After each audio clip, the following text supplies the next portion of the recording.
Thank you so much for this opportunity to share adaptive theoretical paradigm for school design for children with autism spectrum disorder. My name is ANFA Ahn, and I'm a faculty member of Interior Architecture Department at the University of Oregon. And I was trained as an interior designer and practiced the design for retail and branded environment for a while. When I practiced, I often found it difficult to generalize research findings because every project are unique in nature, and although predictability is an important consideration for retail practice. Therefore, I argue that in general, my research interest comes from these notions. So I guess my research is more about how we compose such research findings from a designer point of view, rather than creating an original research. So first, let's talk about what is autism spectrum disorder. ASD is a developmental disorder that affects communications and behaviors. According to NIH, people with ASD have difficulty with the communications and interactions with other people. They have restricted interest and repetitive behaviors. For instance, some individuals with ASD are obsessive about a particular object or a topic such as wheels, fans, and insects. Some individuals have repetitive behaviors like repetitive body movement, such as rocking and hand flapping. These symptoms of ASD interferes the person's ability to function properly in school, work, and other areas of life. The most recent report done by Center for Disease Controls and Prevention indicate that 1 in 59 children in the US has been identified with the ASD. There are many medical researches that has been conducted to identify medical causes and treatment of ASD, but unfortunately, such effort has not been successful yet. The good news is that researchers found that the early intervention treatment can improve a child's development. At this time, we need to pay attention to the fact that people with ASD are more or less sensitive than other people to sensory input, such as light, noise, clothing, or temperature. Some designers, researchers, and clinical practitioners believe that architectural stimuli take an important role in clinical or educational setting. For instance, Christopher Weaver, who is an architect in UK with extensive school design experience for people with autism, suggests that architectural design for people with autism needs special attention to safety and overstimulation due to the abnormality of sensory inputs. He suggests architectural design guidelines such as no exposure of mechanical pipes or for safety, close proximity of the shower and water closet in your classroom, acoustic design implication to reduce acoustic overstimulations, lighting issues such as negative impact of a fluorescent light, and the use of quiet room and the sensory rooms. An empirical studies done by Mustafa found that design layout such as compartmentalization has a positive effect on the educational intervention for children with autism. Therefore, in this research, I pay attention to the sensory processing issues of children with ASD and its relationship to the environmental stimuli. So proposed framework suggests a conceptual paradigm of describing the relationship between architectural design stimuli and sensory responses. It integrates the sensory processing disorder issues with A2S atmospheric theory that I proposed to conceptualize relationship between human behavioral responses and store environmental stimuli. So what are the sensory issues of the children with ASD? The sensory issue of autism has a broader spectrum by individuals. However, there are common tendencies in terms of sensory processing issues in autism spectrum disorder. First, autistic individuals are hypersensitive to certain stimuli. For example, a child with a hypervisual sensitivity may be overstimulated by fluorescent lighting, glares, or direct sunlight. Some children are very sensitive to toilet flushing sounds. and refuse to enter a public restroom. These overstimulations are very distracting for them, and in some cases, it results in a meltdown.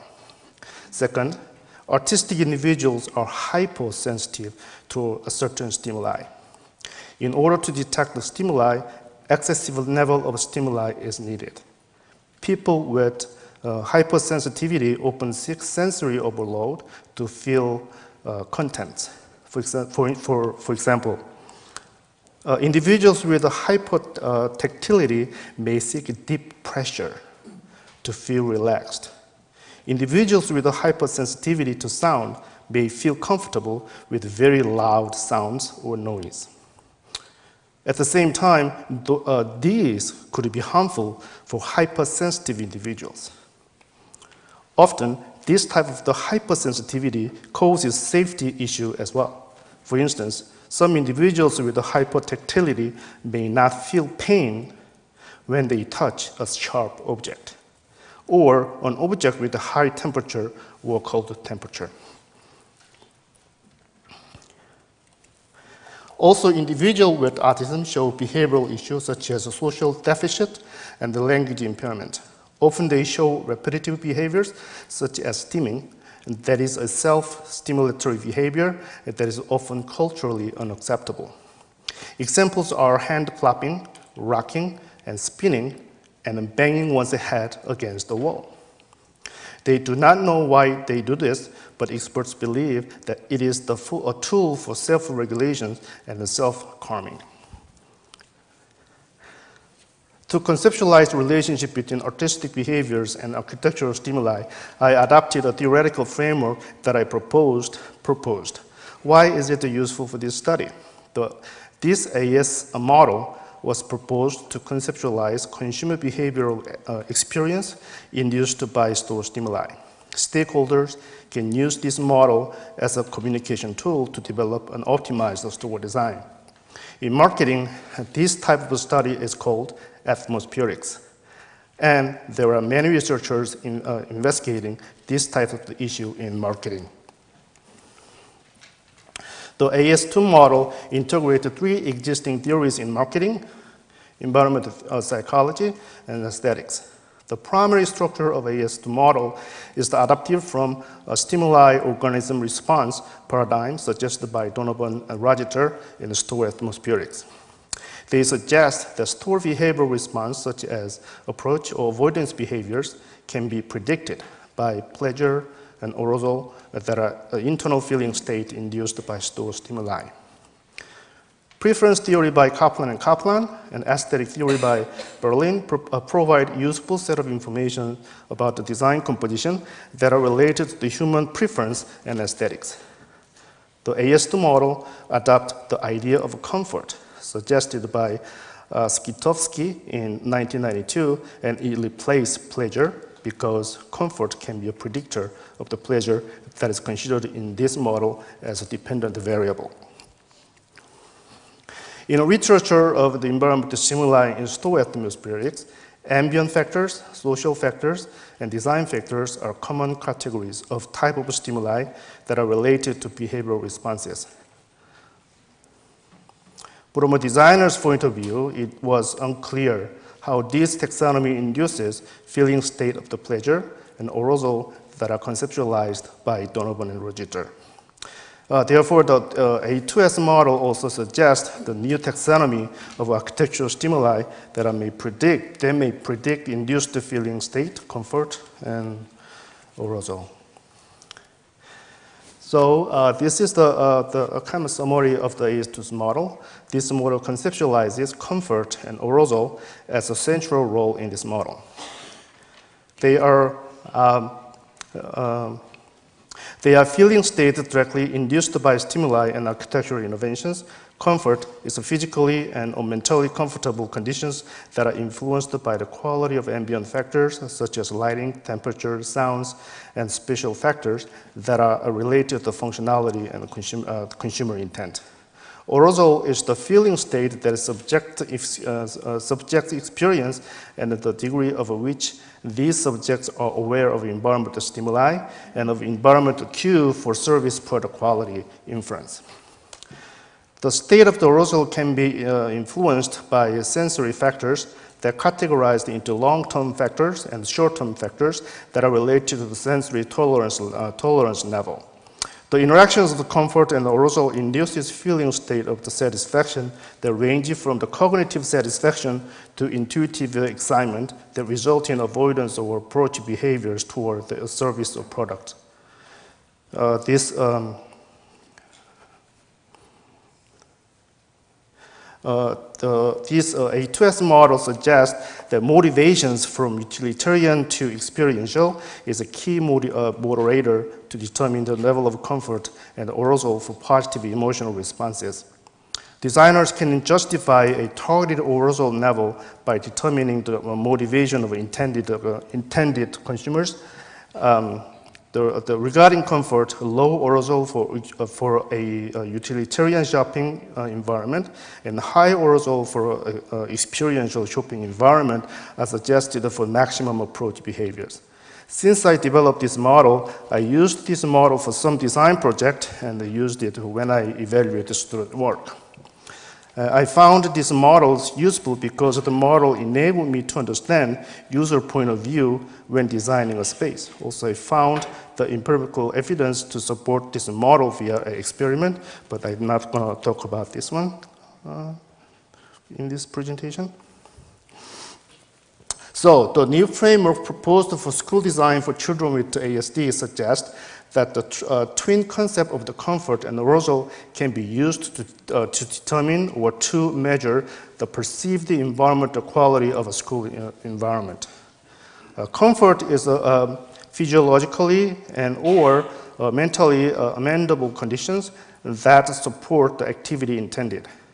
It is important to note that the framework addresses hyper and hypersensory conditions of children with autism. The integration of a hyper and hypersensitivity issues supports a designer or architect to achieve appropriate comfort and arousal level to support an autistic child's individual needs. The environmental conditions that induce comfort include functionality and safety. For open and common space where all children with autism are accommodated, designers should focus on removal of overstimulating elements to optimize comfort.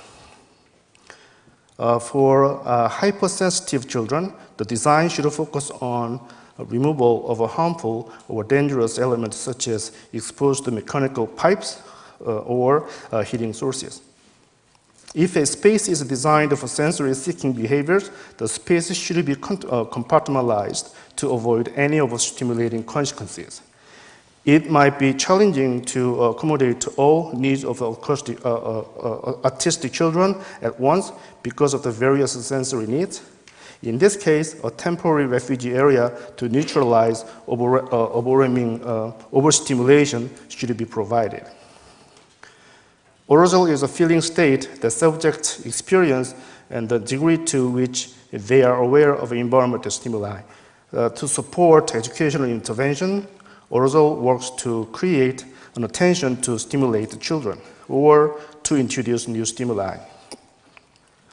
The design should provide controlled flexibility for teachers or clinical practitioners to modify the environment to create optimized arousal conditions.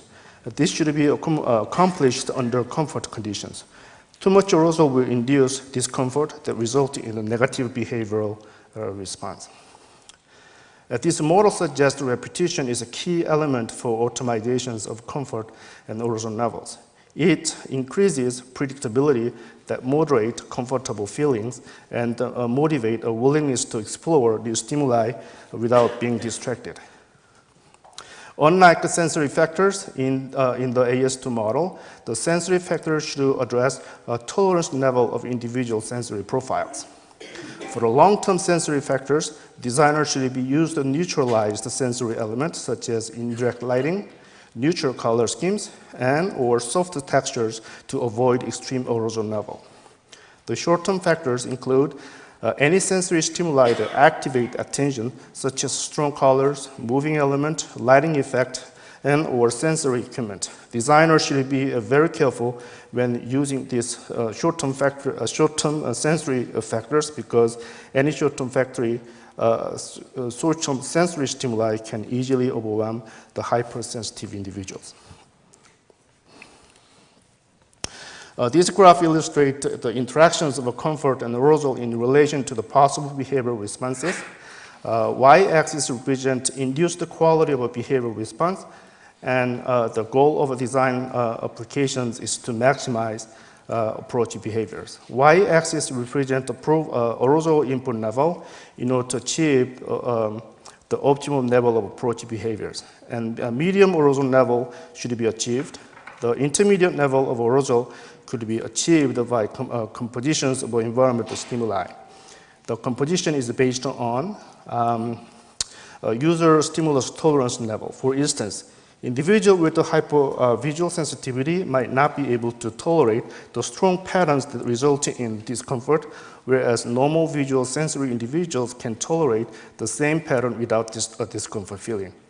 To support educational interventions, the design should support the teachers or the OT practitioners' opportunity to create a positive attention for positive stimulations. The reason I suggest this framework is to investigate how we can compose architectural component while predicting the behavioral outcomes. I believe that having this kind of interdisciplinary framework can close the gaps between the research findings and their replicability in the design practice. This model is a working model, and I will continue to improve this model. So I invite any suggestions or feedback from you guys. Thank you. Thank you.